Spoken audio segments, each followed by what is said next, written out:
Olá, meu nome é Sebastião Ernesto, sou médico anestesiologista e vou falar alguma coisa sobre a introdução, sobre a avaliação pré-anestésica. O principal objetivo da avaliação pré-anestésica é aumentar a segurança do procedimento anestésico cirúrgico para o paciente a ser submetido a algum procedimento anestésico, seja ele com o objetivo de se realizar um procedimento diagnóstico ou cirúrgico. A segurança desse paciente primordial para a equipe anestésico-cirúrgica vai fazer com que essa avaliação seja feita de maneira precoce, com tempo hábil para correção de eventuais desvios da normalidade ou desvios do seu ponto melhor, caso ele apresente alguma comorbidade que tenha relação de aumento de risco durante o procedimento anestésico cirúrgico.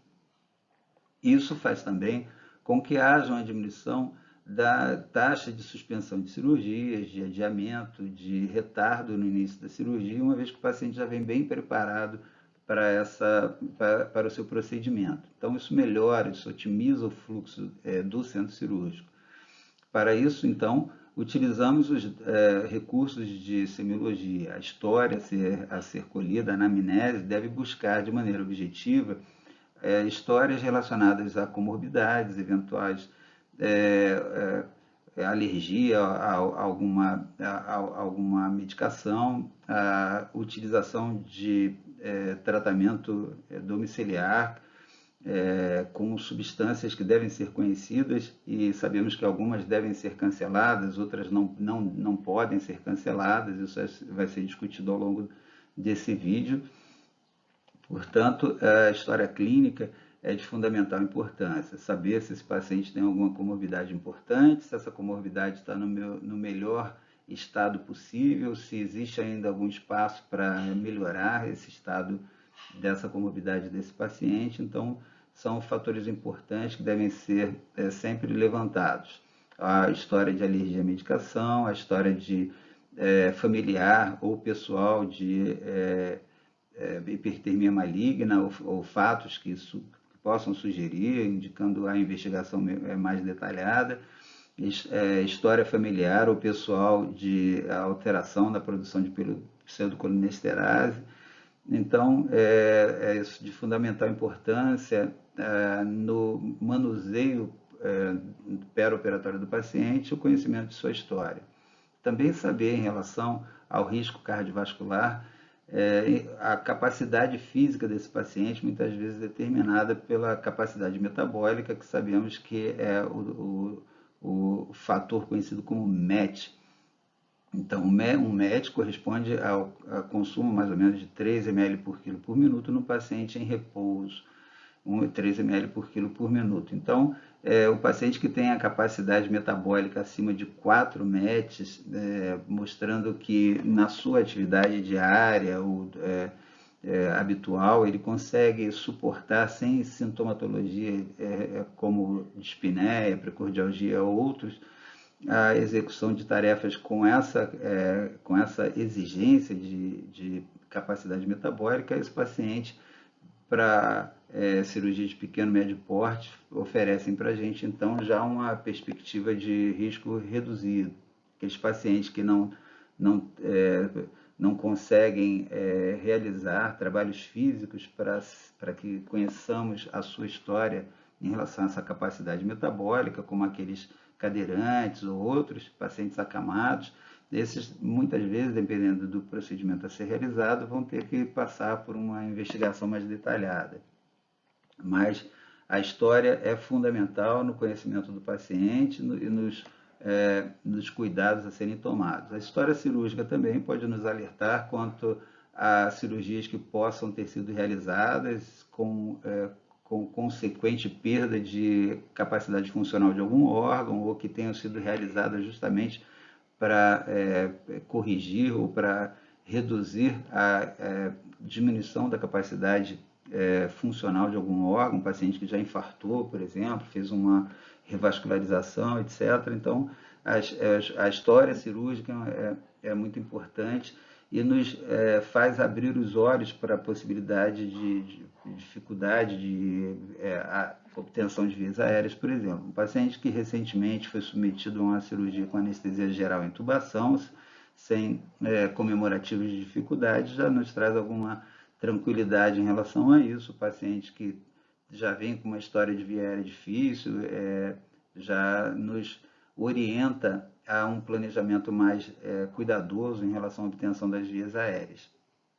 E a história anestésica do paciente também, que pode nos alertar sobre fatos já comentados e outros, algumas dificuldades que possam ter sido conseguidas. Um paciente que foi submetido a um procedimento sob anestesia de neuroeixo com grande dificuldade ou que não se conseguiu a realização. Então, isso já nos leva a um preparo para essas situações.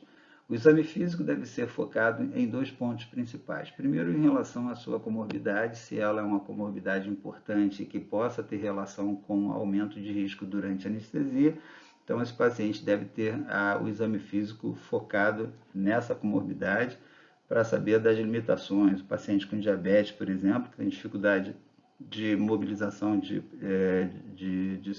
pescoço, pode levar a dificuldade de intubação, por exemplo, entre outros. E em relação à nossa anestesia, exames focados também em pontos que nos interessam de maneira mais objetiva, como a própria análise das vias aéreas do paciente, o exame da região de um determinado bloqueio, onde vai ser realizado ou se planejaria realizar uma anestesia regional, se aquela região está isenta de infecção ou de alguma característica que possa impedir ou dificultar de maneira muito intensa a realização desse procedimento. Então, a procura por acesso venoso, as vias aéreas, entre outros, são exames que são mais relacionados ao nosso foco de anestesia propriamente dita.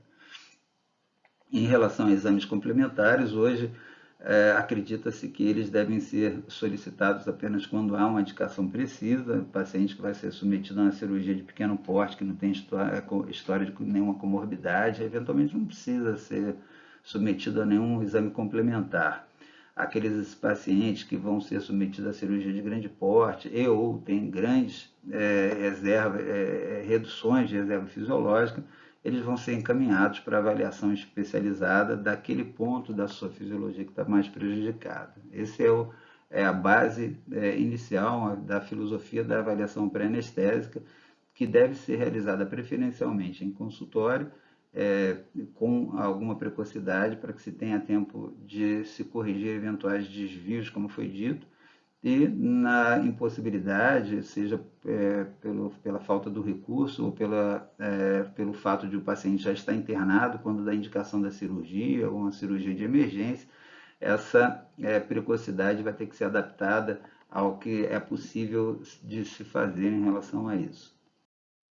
Em relação ao que foi dito, houve um grande avanço em 2017, quando o Conselho Federal de Medicina soltou uma resolução, a resolução número 2.174, que determina que todo paciente a ser submetido a uma anestesia deve passar por avaliação pré-anestésica de maneira precoce, preferencialmente em consultório, salvo exceções, o paciente que vai ser submetido à cirurgia de urgência, já está internado e situações que possam impossibilitar essa brevidade ou a realização em consultório, mas que isso deve ser adaptado de maneira a se satisfazer essa avaliação e que o anestesiologista que vai realizar o procedimento no paciente conheça de maneira precoce e em tempo hábil para se adaptar às limitações eventualmente surgidas.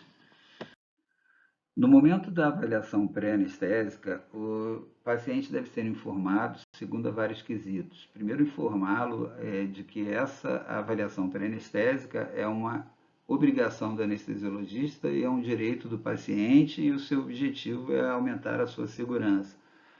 Nesse momento, esse paciente vai ser informado sobre algumas situações relacionadas à técnica anestésica planejada para ser realizada, as opções, caso elas existam, a comparação entre as possibilidades e os riscos e benefícios de cada uma, além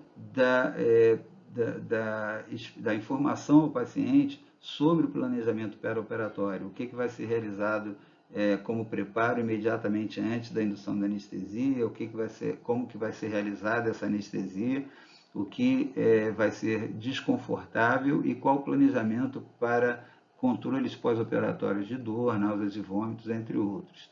Nesse momento também é orientado em relação ao jejum, o tempo que ele necessita ficar em jejum na fase de pré-operatório imediato, e em relação à medicação, caso ele esteja fazendo uso de alguma, como essa medicação vai ser manuseada no período pré-operatório, se no pré-operatório vai ter que suspender alguma coisa, se vai ter que manter, o que é ideal que se suspenda, o que deve suspender, mas caso haja incompatibilidade com a segurança do paciente, como alguns psicotrópicos que muitos pacientes esquizofrênicos, por exemplo, utilizam, e caso haja um aumento do risco da suspensão dessa medicação, então há que se fazer um ajuste nessa conduta também.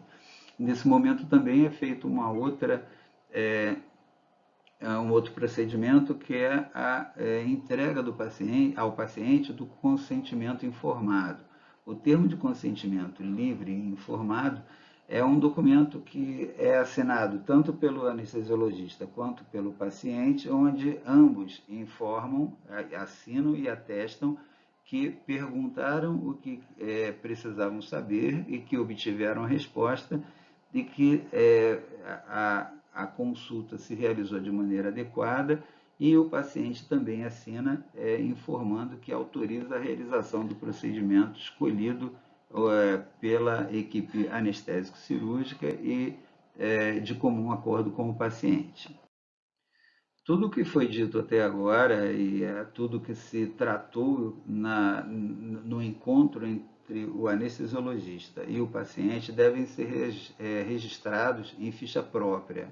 Trata-se de um documento que deve ser integrado de maneira física ou informatizada, e deve fazer menção à avaliação do risco cirúrgico, que como vamos ver, se relaciona tanto à redução eventual de reserva fisiológica do paciente, quanto ao grau de complexidade e de invasividade do procedimento a que ele vai ser submetido. Também deve ser registrado nessa ficha o termo de consentimento livre esclarecido, assinado pelo paciente, e na ficha de consulta de avaliação pré-anestésica devem ser registrados data da avaliação, a identificação tanto do anestesiologista quanto do paciente, e em relação ao paciente temos que registrar algum dado de identificação em relação à instituição, normalmente o número do atendimento, o registro do paciente na instituição, os dados antropométricos, peso, altura, idade, etc., a cirurgia ou procedimento diagnóstico a que ele vai ser submetido, e o planejamento anestésico. A anamnese deve ser registrada, os pontos importantes relacionados ao procedimento devem ser registrados, interrogações como se o paciente aceita ou não transfusão de sangue, por exemplo, em cirurgias de grande porte, é de suma importância. O exame físico e o exame laboratorial, caso tenha sido feito, avaliações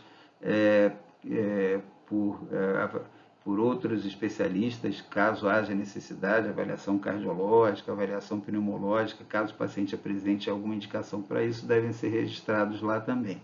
O jejum deve ser esclarecido ao paciente, e esse documento deve levar também essa informação, como aceito já internacionalmente, e a resolução do CFM mencionada anteriormente, de 2017, estabelecem que esses pacientes devem ser autorizados e inclusive estimulados a ingerirem líquidos chamados claros, ou seja, líquidos sem resíduos, sem polpa, pode ser café, chá, esclarecendo que líquido claro aqui não se refere à cor do líquido, mas sim à inexistência de resíduos ou de polpas no interior desse líquido. Então, chá, água, café são aceitos para esse paciente até 2 horas antes. Em adultos, volumes aceitos entre 200 e 300 ml. O leite materno nas crianças que são amamentadas devem ser administrados ou oferecidos até 4 horas antes. O leite humano ou fórmula tem um tempo de jejum de 6 horas.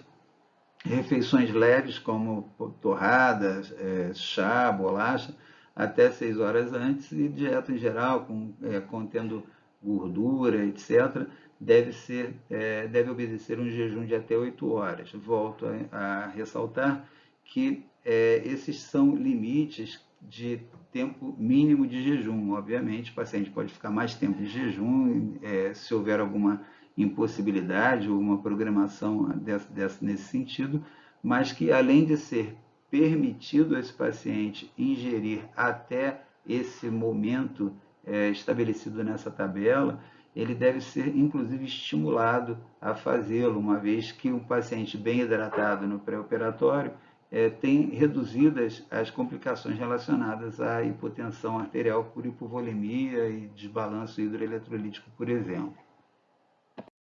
Voltando a falar de pontos a serem examinados no exame físico do paciente, situações pontuais a serem registradas na avaliação pré-anestésica, com foco em aspectos que são diretamente relacionados à anestesia. Então, tem a ectoscopia do polo cefálico, a ectoscopia, muito importante, ver o diâmetro do pescoço desse paciente. Paciente com 50 centímetros ou mais de perímetro de pescoço, né, perímetro cervical, vai dificultar a ventilação, vai dificultar a laringoscopia, a intubação. Paciente usando barba, pior ainda, é difícil de acoplar a máscara, vai vazar a máscara, a fixação do tubo posteriormente vai ser difícil também. Tudo isso leva a um planejamento mais detalhado e dirigido a essa alteração do aspecto ectoscópico do paciente. Dentes superiores protrusos, que vão dificultar a instalação do laringoscópio na obtenção de via aérea. Paciente com o retroagnatismo, que também dificulta a laringoscopia e intubação, tornando esse paciente um paciente a ser observado com mais carinho. Um paciente que apresenta um bócio tiroidiano, como o demonstrado aqui abaixo à esquerda, são pacientes que podem eventualmente ter um bócio mergulhante que pode desviar a traqueia. Isso deve ser investigado mais a fundo, através de exame de imagem, ou tomografia, ou radiografia de tórax, para ver a que ponto isso está interferindo na anatomia das vias aéreas do paciente. Abaixo e à direita pode ser visto também aqui o exame da mobilidade cervical, da mobilidade de mandíbula do paciente. O paciente que tem a mandíbula que move com facilidade vai oferecer menos dificuldade na manobra de laringoscopia e intubação, enquanto aqueles que têm o enrijecimento da articulação temporomandibular, o que é comum em alguns pacientes diabéticos de longa data, mas pode aparecer também em outros pacientes que inclusive podem ter história de infecção e inflamação de ATM. Então, esses pacientes são pacientes que devem ser bem avaliados em relação à via aérea e deve ser, no caso daqueles que tenham alterações anatômicas que são fixas e impossíveis de serem melhoradas, por exemplo, a barba, você pode pedir para o paciente tirar, mas as outras situações, que são situações fixas, são aspectos próprios do paciente, esses pacientes devem ter a sua manipulação de via aérea melhor planejada para que se evite acidentes e até complicações graves relacionadas à via aérea. Continuando a avaliação de vias aéreas, então temos aqui a avaliação de Mallampati, que é um exame realizado com paciente que se mantém com o polo cefálico na altura do polo cefálico do examinador, pede-se para que ele faça uma abertura máxima da boca sem fonação e coloque a sua língua totalmente para fora, o máximo que conseguir.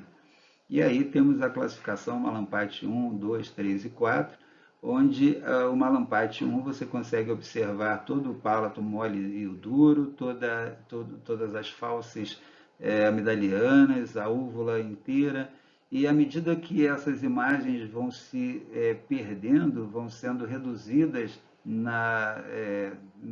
exame de um paciente ou outro, vamos então aumentando o grau de dificuldade de laringoscopia e assim o valor da classificação do exame de Mallampate vai também aumentando com essa dificuldade. Então temos a classe 1, que observa-se a úvula, fauces, o palato mole e os pilares amidalianos. A classe 2, onde é observada a úvula, o palato mole e apenas as fauces, mas a úvula você já não consegue observá-la inteira. Na classe 3 você só observa a base da úvula e o palato mole, e no Mallampate 4 você não vê praticamente nada, só o palato duro, e esse é um paciente que vai ser de extrema dificuldade, em geral. Obviamente, é um exame que, isoladamente, ele pode apresentar surpresas tanto positivas quanto negativas. Existe o falso negativo e o falso positivo, mas, em geral, o paciente Mallampate 1 é um paciente que dificilmente você não vai conseguir entubar, enquanto o Mallampate classe 4, dificilmente você vai ter facilidade, dificilmente você vai ter boa vida. Os Mallampate 2 e 3 são pacientes que podem apresentar tanto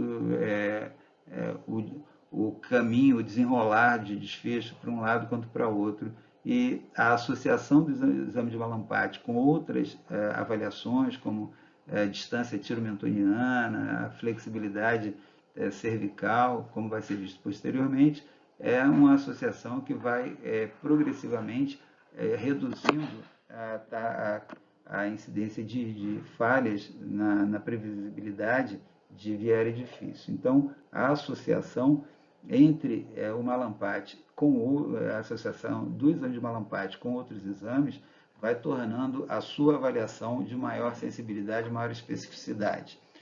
E de curiosidade, temos aqui ao lado direito desse diapositivo o que foi denominado de Mallampate 0, um paciente que já na abertura da boca você consegue ver a pontinha ali da epiglote, demonstrando que esse paciente provavelmente vai ser um paciente de laringoscopia extremamente fácil. E é raro de se encontrar, mas foi descrito e é um paciente que todo anestesiologista gostaria de encontrar. Na avaliação pré-anestésica, ainda é importante que seja feita a avaliação da abertura de boca através da distância interincisiva.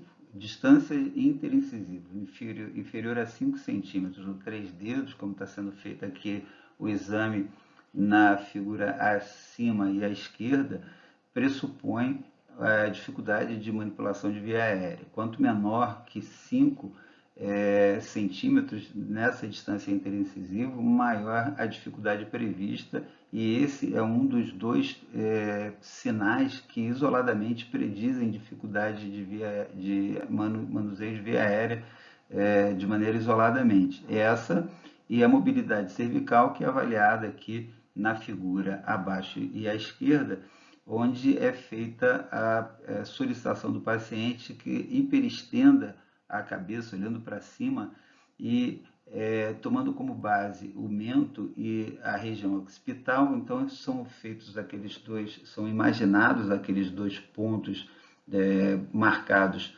no mento e na região occipital.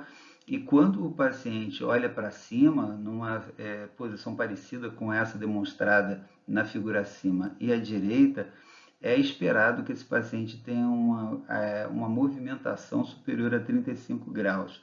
Isso, de maneira mais simples, é observado com a percepção de que o mento ele deve alcançar um plano horizontal superior ou acima daquele ponto representado ali pela região occipital.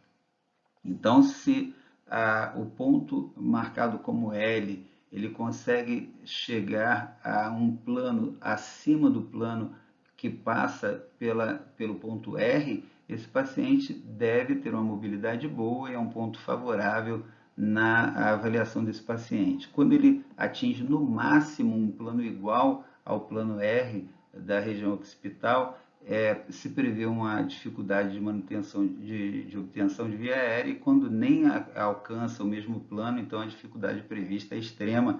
E, como foi dito, esse exame, quando ele não demonstra essa mobilidade, é um dos pontos que isoladamente prevêem via aérea difícil com bastante grau de certeza. Então, esse e a abertura da boca são os dois pontos, eu volto a afirmar, que isoladamente são de grande importância. Se eles resultam em positivos, se eles resultam em anormalidade, ou a boca não abre 5 centímetros ou mais para produzir uma distância interincisiva de 5 centímetros ou mais, é uma previsão forte de via aérea difícil. E, independente desse e de outros, se o paciente também não tem uma mobilidade cervical razoável, que faça esse ponto mentoniano subir ou atingir um plano acima do plano occipital, esse também é um ponto que isoladamente consegue prever uma dificuldade via aérea. Agora, o falso negativo existe, né? São os pacientes que têm uma abertura da boca boa e uma mobilidade cervical boa, não garante que ele tenha uma via aérea fácil. Tem que ser feita a avaliação conjunta com os outros parâmetros. Outra avaliação importante é a distância a distância tiro-mentoniana e a distância externo-mentoniana. A distância tiro-mentoniana é aquela distância entre o mento e o nó da cartilagem tiroide, que deve ser maior que 6 centímetros. Menor que 6 centímetros, quanto menor que 6 centímetros, maior a previsão de dificuldade de manuseio da via aérea. E a distância externo-mentoniana, que tem como ponto de corte 12,5 centímetros, prevê que distâncias menores que isso vão alertar para a possibilidade de via aérea difícil também. Como foi dito, esses dois parâmetros são importantes, mas devem ser analisados em associação com outros. Mas a realização dessa mensuração deve ser feita com o paciente olhando para cima e hiperestendendo o máximo o seu pescoço, como está demonstrado nessa figura acima e à direita. Pacientes que apresentam hipertensão, história de roncos, sonolência durante o dia, circunferência cervical muito grande, principalmente acima de 5 centímetros, são pacientes que levam à suspeita de apneia do sono. E essa apneia do sono é uma condição que está relacionada com o aumento da incidência, tanto de via aérea difícil, aumento de incidência de dificuldade de ventilação sob máscara, e também a possibilidade de obstrução respiratória no pós-operatório em pacientes sedados ou submetidos à anestesia geral. Existe essa tabela, esse fluxograma de avaliação de pacientes com suspeita de apneia do sono, então eles são submetidos a esse screening, essa triagem, onde se pergunta se ele tem essas características mencionadas, se ele ronca, se ele apresenta muito cansaço durante o dia, se ele ronca, se ele tem aumento da pressão arterial, e em relação a outros aspectos, se ele tem aumento da área de superfície corporal, se ele tem idade já avançada, acima de 50 anos, a circunferência cervical, principalmente em homens. Isso levou à construção desse score de avaliação, que foi chamado de Stop Bang, e que serve para a avaliação diagnóstica. Esses pacientes que apresentam avaliações com o resultado desse score acima de 2 devem, preferencialmente, dependendo da cirurgia, obviamente, ser submetidos à polissonografia para o diagnóstico se confirmar ou não. Então, pacientes que têm o score entre 0 e 2 são considerados de pequeno risco para a apneia obstrutiva do sono. Entre 3 e 4, risco intermediário, acima de 4 são pacientes que apresentam risco aumentado. A polissonografia é o diagnóstico definitivo, é o procedimento para o diagnóstico definitivo dessa situação. No primeiro slide foi apresentada uma tabela com algumas atividades do dia a dia, ou atividades físicas, esportivas ou não, que são relacionadas, de acordo com a sua dificuldade de implementação, a um aumento maior ou menor de consumo metabólico. E isso caracteriza a capacidade metabólica do paciente, que aqui está representada de uma forma um pouco mais reduzida, mais sumarizada, como o aumento da capacidade vital, da capacidade metabólica do paciente representa ou nos traduz a sua resistência a esforços. São pacientes que vão apresentar mais ou menos facilidade de apresentar sintomatologia relacionadas ao aparelho cardiovascular, como desmaio, dor precordial, a apresentação de arritmias importantes ou dispneia. Então, esses pacientes eles vão ser escalonados e aqueles que não apresentam sintomatologias a esforços maiores são pacientes que eventualmente não vão precisar de serem submetidos a triagem com exames invasivos ou não da sua reserva cardiovascular e coronariana. Pacientes que, por outro lado, não conseguem executar, pacientes que não conseguem subir uma escada, não conseguem andar 100 metros numa velocidade de 3 a 5 km por hora. Esse paciente, provavelmente, ele tem uma reserva coronariana reduzida e vai precisar, dependendo do tipo de cirurgia que ele for submetido, a passar por uma triagem coronariana, através de exames invasivos ou não, e assim manter esse paciente numa situação de maior segurança na realização do procedimento. Paciente que vai ser submetido a a um procedimento cirúrgico e anestésico considerado de menor risco e que não tenham uma capacidade metabólica tão baixa, eles eventualmente não vão precisar ser submetidos a exame nenhum. Isso vai ser visto posteriormente. A Associação Americana de Anestesiologistas promulgou uma classificação dos pacientes de acordo com a sua história de comorbidade ou de complicações decorrentes delas. Então, são 6 classes, as classes na classificação da Associação Americana de Anestesiologistas, e a essas classes se adiciona a letra E, caso esse paciente vá ser submetido a uma cirurgia de urgência ou emergência. As 6 classes, então, são definidas como classe 1, 2, 3, 4, 5 e 6. A classe 1 é considerada para o paciente saudável, que não tem nenhuma comorbidade, não é tabagista, e se consome alguma bebida alcoólica em quantidade mínima, que não leva a repercussão orgânica nenhuma. O paciente ASA 2 é um paciente que tem alguma doença sistêmica, mas que ela se encontra controlada e sem lesão orgânica importante. São pacientes com hipertensão arterial controlada, diabético controlado, é um fumante que não tem complicação importante de suas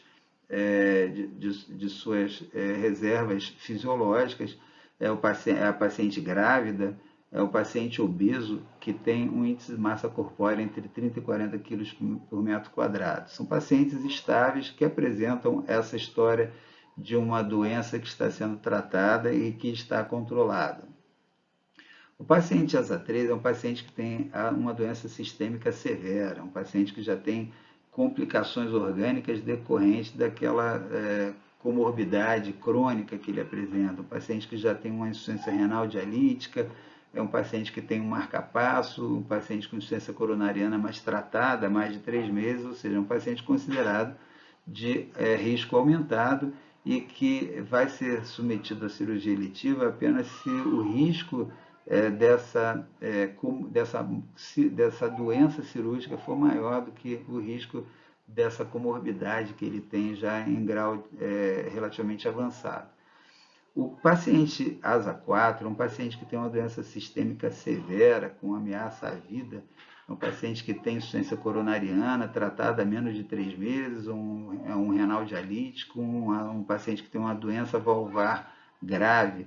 Esses pacientes da ASA 4 são pacientes que dificilmente vão ser submetidos a uma cirurgia eletiva, a não ser que seja uma cirurgia eletiva para corrigir esse dano inicial que ele apresenta, como a doença valvar, por exemplo.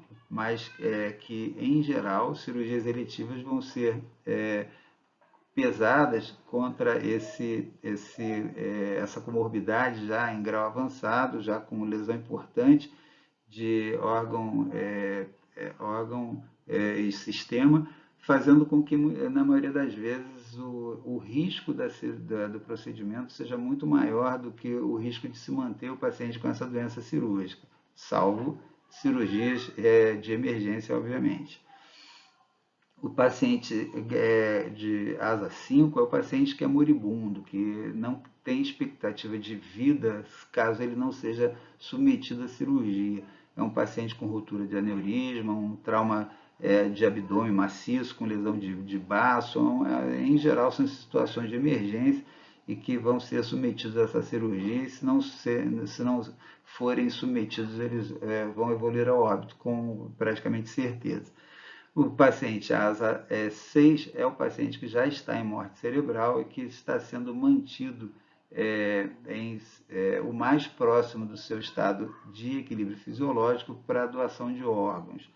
Então, essa é a classificação. Essa classificação ela tem sido submetida a atualizações periódicas e a última atualização foi em 2019. Terminamos aqui o primeiro slide de introdução sobre avaliação pré-anestésica. Espero que tenham gostado do conteúdo. Muito obrigado.